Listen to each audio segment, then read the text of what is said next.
Hey guys, welcome back to the channel. So in this video, I just wanted to give my opinion on consultancies and going to a consultancy and taking their assistance and whether you should do it or not. I've been having this opinion for a long time and many people do ask me this, and I do say the same thing to everyone, and I just wanted to say the same opinion here, just for you guys to get an idea, probably like a different perspective, I guess. Let me be clear before I start, like I'm only talking about consultancies like immigration consultancies, let it be for student or moving to Canada. This is not a video to be anything negative about them or to say anything negative about them.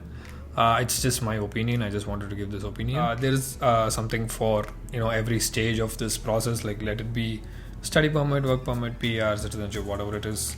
There are people to assist in each stage. But thing is, like why I wanted to say this is like it's because of my own experience, whatever I faced so far. So I came to Canada in 2016, as most of you guys know.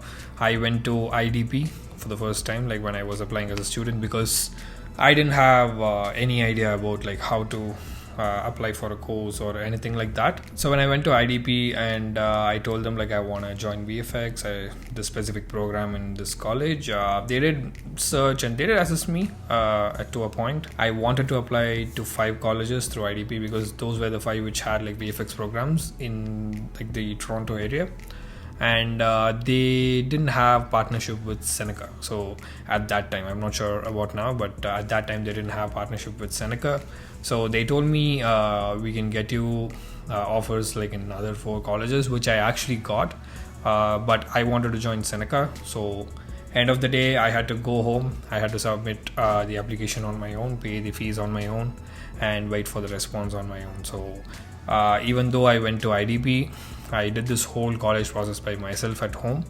And after that, the only place where they assisted me was filing the visa.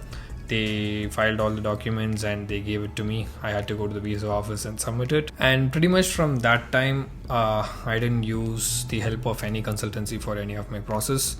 Let it be for work permit or for express entry, for citizenship, and even now for the spousal sponsorship. I didn't contact any consultancy, or I didn't get the help of any consultancy to do this. The reason is I just feel it's not that complicated to do these things. I did go to a consultancy in the beginning because it was like the first time, and after that, like for work permit or for express entry, mainly for PR and express entry, I didn't like most of the people at that time when I was applying, other people were also applying, and they were all going to different consultancies here in Canada to apply for it.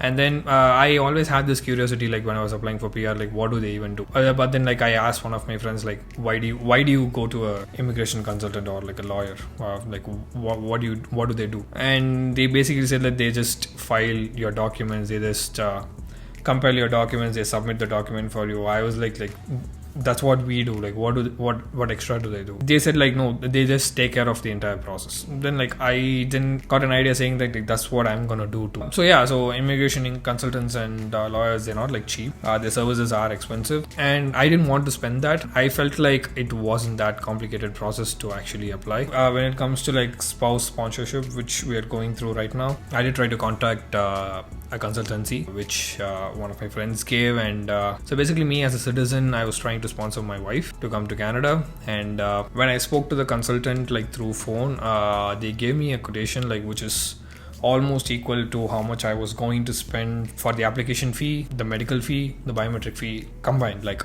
altogether, it was almost equal to that. If I had gone through with the consultancy, I had to pay double. But more than that, like more than spending that much amount of money, I didn't get a clarity from that consultant. I felt like I'm not telling this like this is how every consultant is, but the specific person who I spoke to, they didn't have much idea about this whole process. They themselves, they accepted that to me.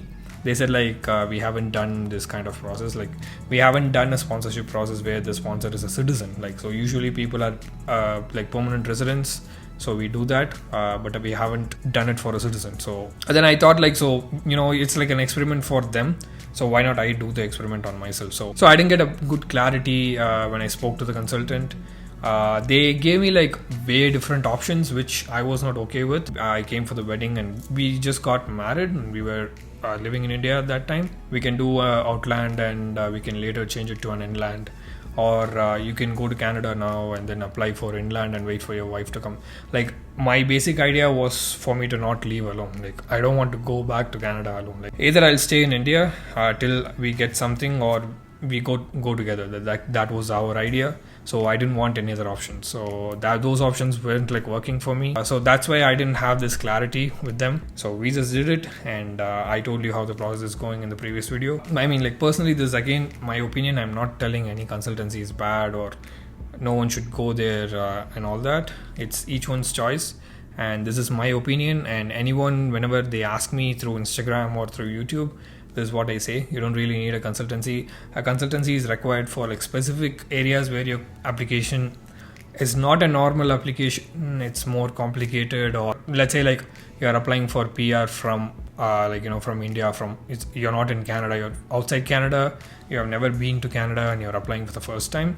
It makes sense to go to a consultancy because you have no idea about this country. So but I think you can go there like once for the first time just to get an idea. But repeatedly going to a consultancy, I think as like a person, I think we should also learn about how the immigration process works instead of just blindly giving it to a consultant. And so if I had given that application to them, I don't think I would have learned lots of things about this application. I like learning these things because it's something that we are doing in our lives, so it's needed. Like, we're moving to a new country, we have to know about their processes. I'm not telling anyone to not go there. It's just my opinion that consultancy is a luxury. It's not required. Most of the things I think you can do it by yourselves. I just wanted to say this point. No like hard feelings or no negative things against like any consultancy or anyone who's doing these services. Like, I'm not against any of that. Unless you really want help with your application,